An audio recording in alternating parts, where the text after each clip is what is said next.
आइए प्यारे दोस्तों, आज हम लोग पढ़ेंगे बप्पा रावल या काल भोज के बारे में। मैं आपको गुहिल राजवंश पढ़ा रहा था। मैंने पिछले वीडियो में आपको बताया था कि गुहिल वंश का जो संस्थापक है वो गुहिलादित्य रहा। गुहिलादित्य गुहिलादित्य ने इस गुहिल राजवंश की जो स्थापना है वो कर दी थी 565 या 566 ईस्वी में। और जो गुहिलादित्य की को टाबर हो वो शिलादित्य को टाबर टाबरू और इनके द्वारा गुहिल राजवंश की स्थापना 565 या 566 ईस्वी में की गई। इस गुहिलादित्य ने ईडर से बिलों से ईडर को जीता और उस ईडर की राजधानी थी नागदा, वहीं पर ये शासन करने लग गया। अब गुहिलादित्य के बारे में और भी कई शासक आए, जैसे अब मैंने आपको बताया कि राजा भोज आया। राजा भोज के बाद में मैंने बताया नागादित्य आया था। नागादित्य के बाद में महेंद्र आया था। महेंद्र के बाद में शिलादित्य आया, और सॉरी महेंद्र के बाद में आया था अपराजित। बस इनके बारे में कोई ज्यादा जानकारी तो हमें मिलती नहीं है, नाम नाम मिलता है। इसके बाद में आया शिलादित्य, और शिलादित्य के बाद में आया था एक शासक जिसका नाम था महेंद्र द्वितीय। और इस महेंद्र द्वितीय की पुत्र हुआ यानी कि औलाद जिसका को नाम हो बप्पा रावल। बेजा ही खतरनाक आदमी हो बप्पा रावल, बेजा ही खतरनाक, यानी थे सोच कौन सको इतो खतरनाक आदमी हो बप्पा रावल या काल भोज।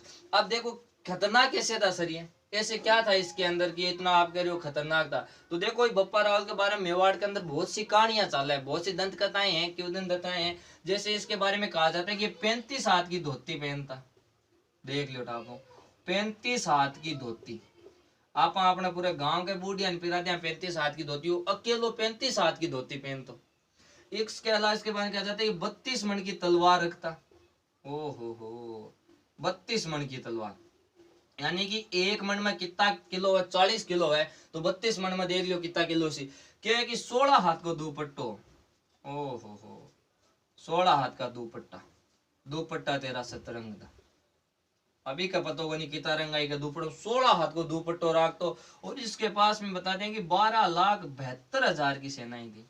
तो ये देखो कहानियां हैं, कहानियां वैसे ध्यान में रखने आपके लिए कोई जरूरी नहीं है, लेकिन ऐसी मेवाड़ के अंदर ऐसी कहानियां प्रचलन में है तो थोड़ा ध्यान में रखो, ठीक है, वरना कोई जरूरी नहीं है। सिर्फ ऐसे दे बोल देते हैं, कहने को हो जाता है।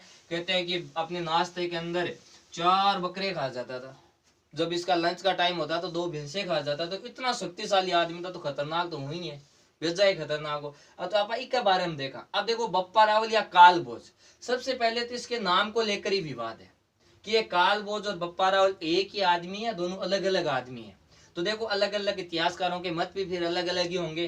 तो आपके जैसे टोड है, कर्नल जेम्स टोड, और नैन्सी है, मुहणोत नैन्सी, और श्यामल दास, ये लोग तो ये मानते हैं कि ये दोनों एक ही हैं, कि इसके बचपन का नाम काल भोज था, फिर इसने बप्पा रावल की उपाधि ले ली। लेकिन रणकपुर जो प्रशस्ति लिखी गई है, इस रणकपुर प्रशस्ति के अंदर,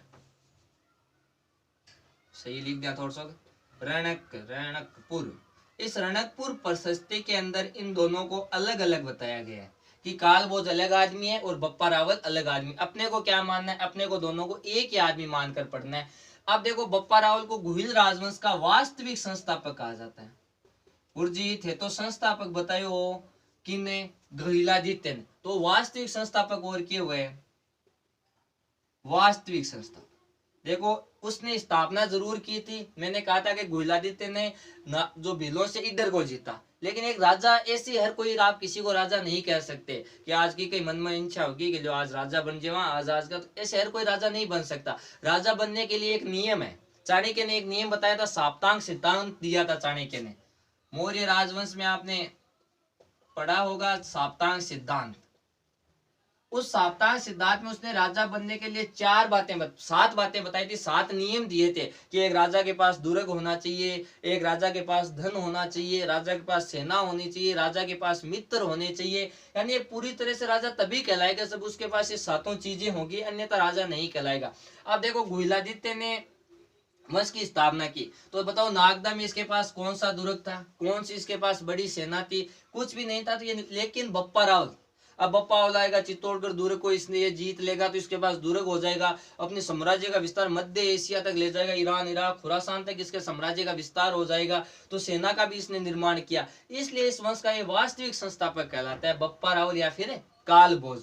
तो देखो सबसे पहले इसी के बारे में देखते हैं, इसके पिता को देखते हैं, कितनी खतरनाक भाई ये औलाद है इसकी, तो इसके पिता कौन है? इनके पिता थे महेंद्र द्वितीय। कौन है?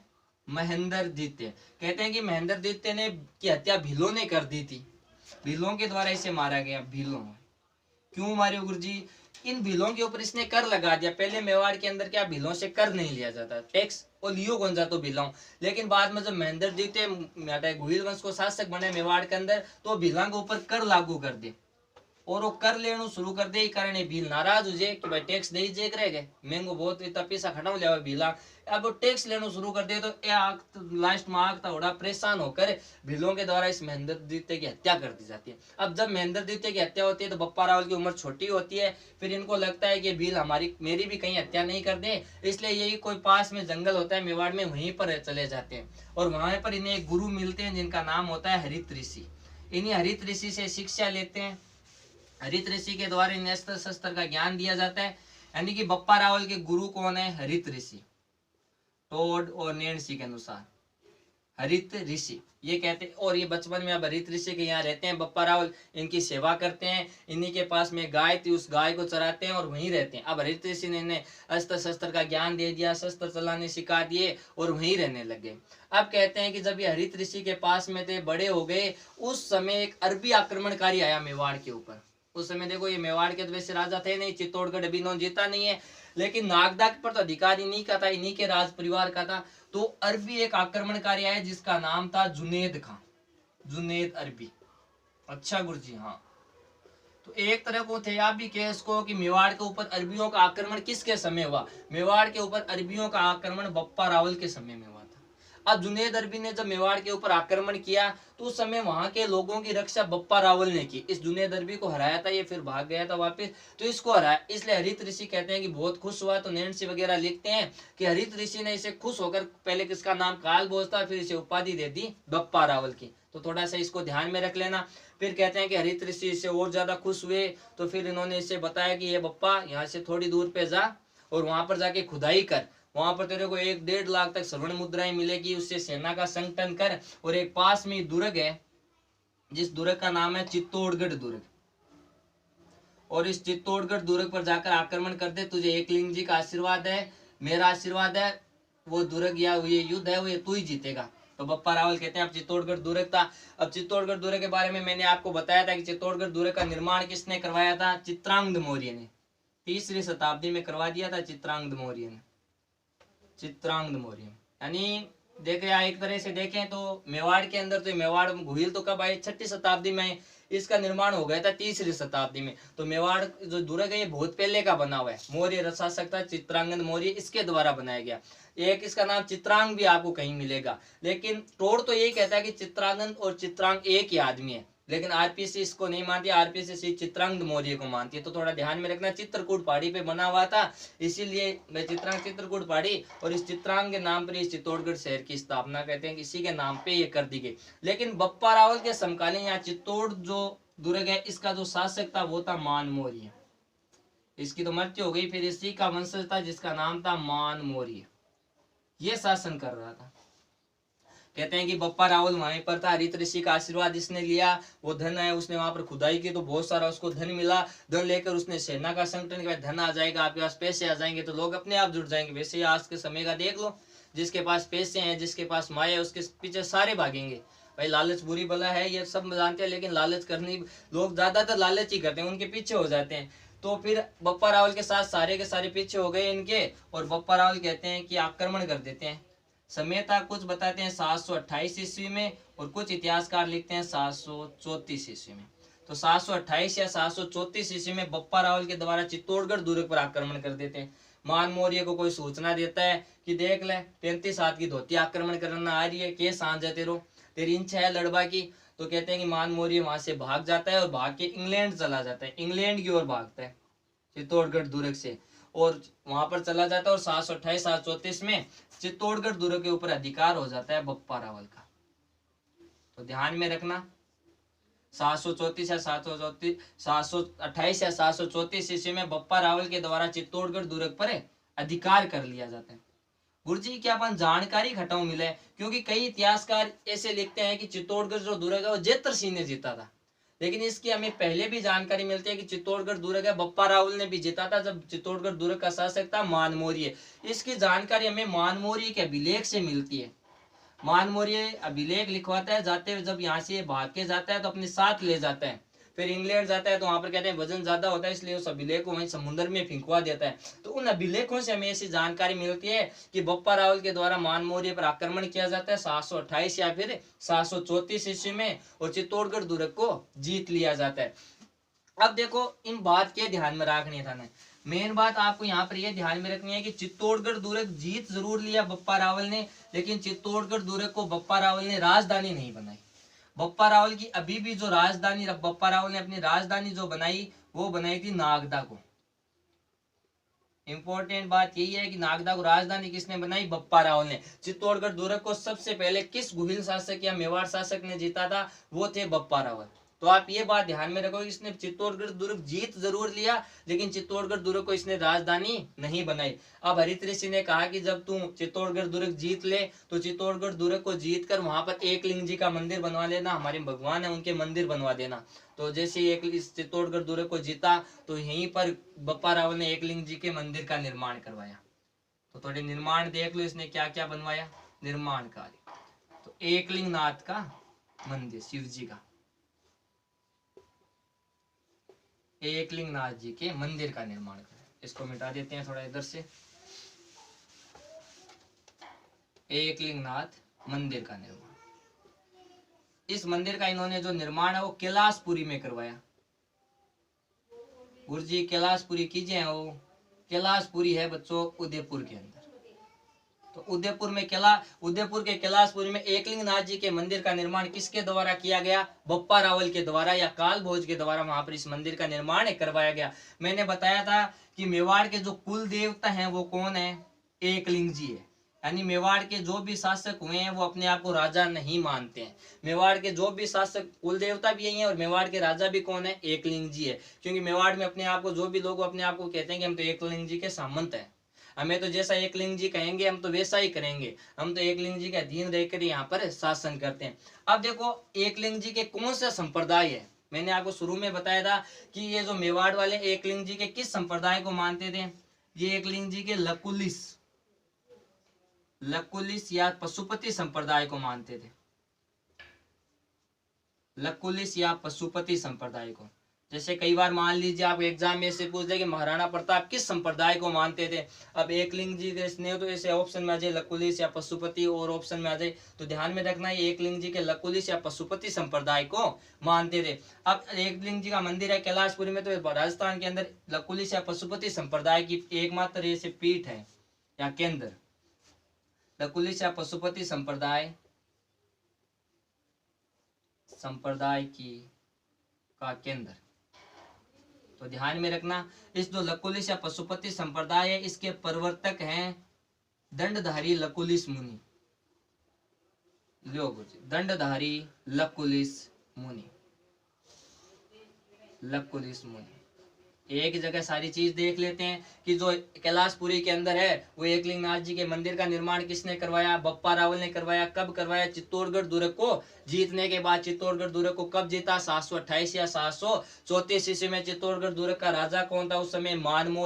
मानमौर्य भाग गया और इसने चित्तौड़गढ़ दुर्ग के ऊपर अधिकार कर लिया बप्पा रावल ने। चित्तौड़गढ़ दुर्ग को बप्पा रावल ने जीता जरूर है लेकिन अपनी राजधानी चित्तौड़ किसको बनाया? बप्पा रावल ने नागदा को ही बना के रखा है। राजधानी चित्तौड़ नहीं लेके जाएगा, राजधानी चित्तौड़ है, जेतर सिंह लेके जाएगा, आगे देखेंगे वो चीज। अब देखो इस मंदिर के बारे में थोड़ी बात कर लेते हैं कि एकलिंग जी हम जानते हैं कि मेवाड़ के कुल देवता हैं, यही मेवाड़ के राजा हैं। ये एकलिंग जी का कौन से संप्रदाय का है? ये लकुलिस या पशुपति संप्रदाय का केंद्र या राजस्थान में पीठ हो गई। इस लकुलिस या पशुपति संप्रदाय के प्रवर्तक कौन थे? ये दंडधारी लकुलिस मुनि।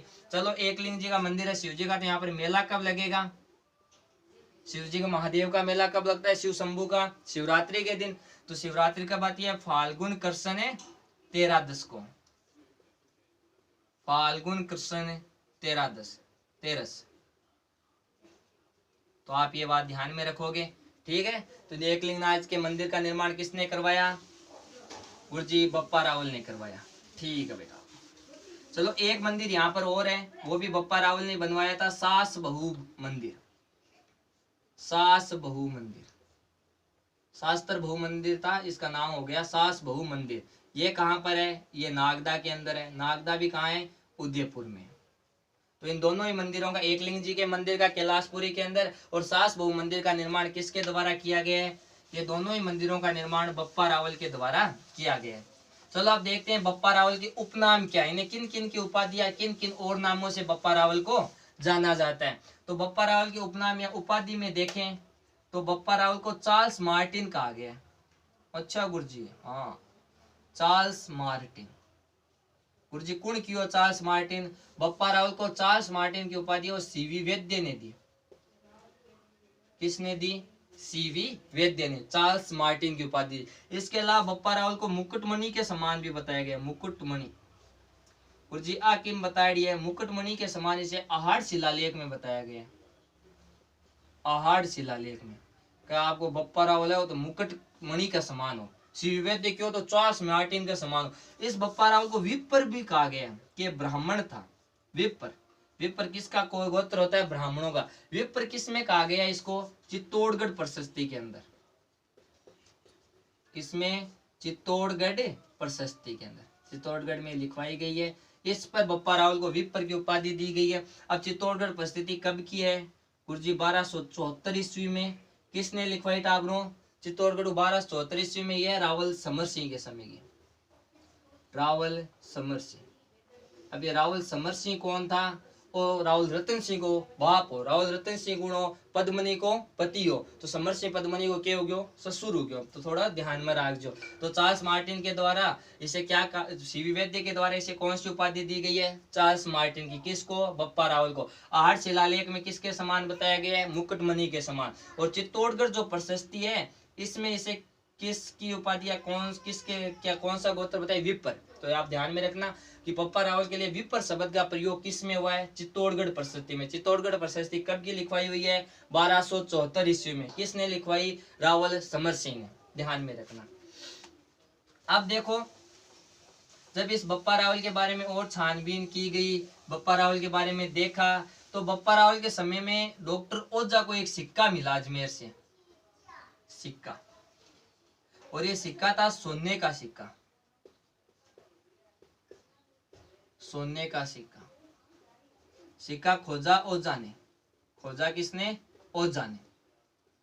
डॉक्टर ओझा, गौरी शंकर हीराचंद ओझा के द्वारा। और कहां से खोजा इस सिक्के को? अजमेर से। अब देखो अजमेर में जब ओझा जी को सिक्का मिला, ओझा जी ने सिक्के को देखा कि यार ये सिक्का कौन सा? सोने का सिक्का था। तो सिक्के के ऊपर देखा तो सिक्के पर एक इसको इनको आकृति मिली, वो आकृति मिली सूर्य की। तो जब सूर्य की आकृति इन्हें मिली तो इसको देखकर इन्होंने अनुमान लगाया कि कोई सूर्यवंशी राजा का होगा। लेकिन सूर्यवंशी शासक या सूर्यवंशी वंश तो बहुत हुए राजस्थान के अंदर। तो फिर उन्होंने और देखा तो इसमें एकलिंग जी का जो शिवलिंग होता है वो भी बना हुआ था।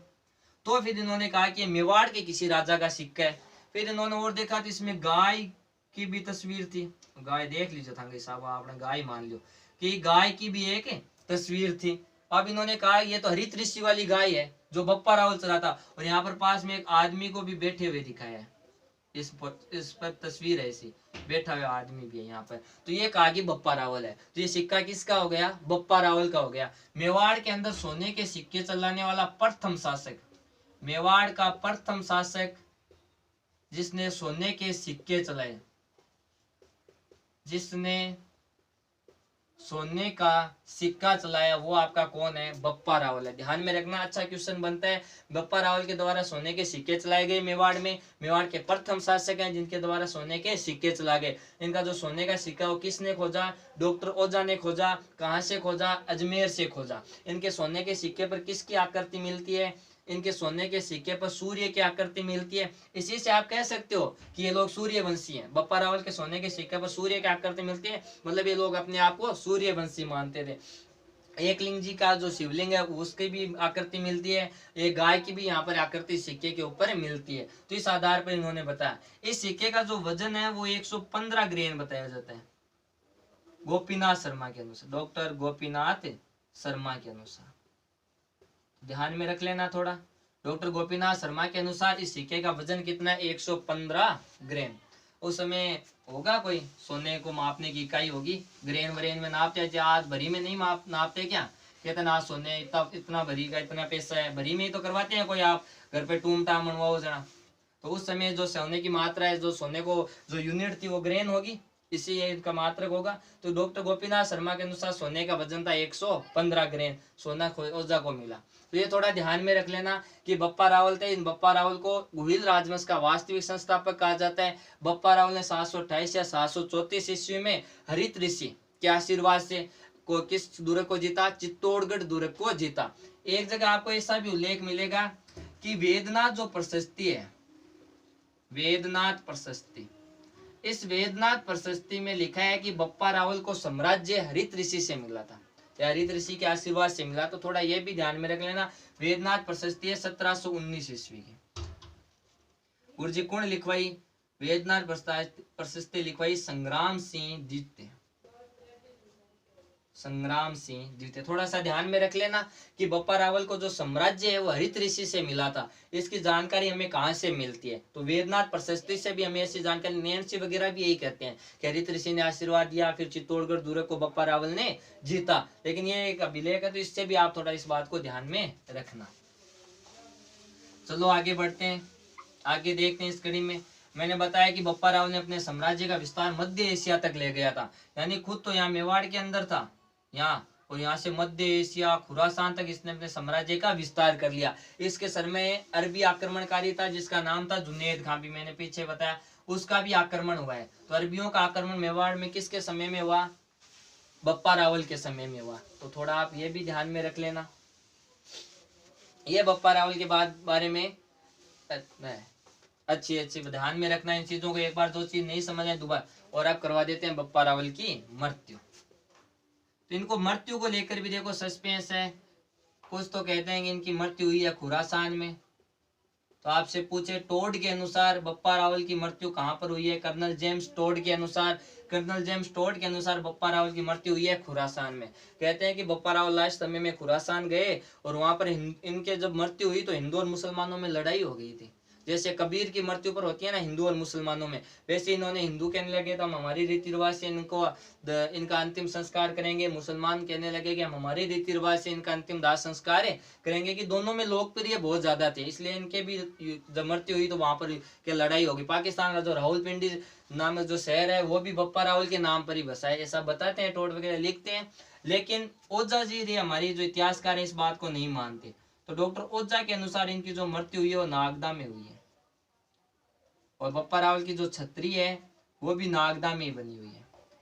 एकलिंगनाथ जी का जो मंदिर है उस एकलिंगनाथ जी के मंदिर से थोड़ी सी दूर पर है दक्षिण की ओर, नागदा उदयपुर में। तो ध्यान में रखना। आपको जो चीज नहीं समझ में आई है वीडियो को पीछे लेके बार बार देखना, नहीं समझ में आए कमेंट करके बताना, और जो भी समस्या है आप जरूर पूछना। आपकी प्रत्येक समस्या का निवारण किया जाएगा।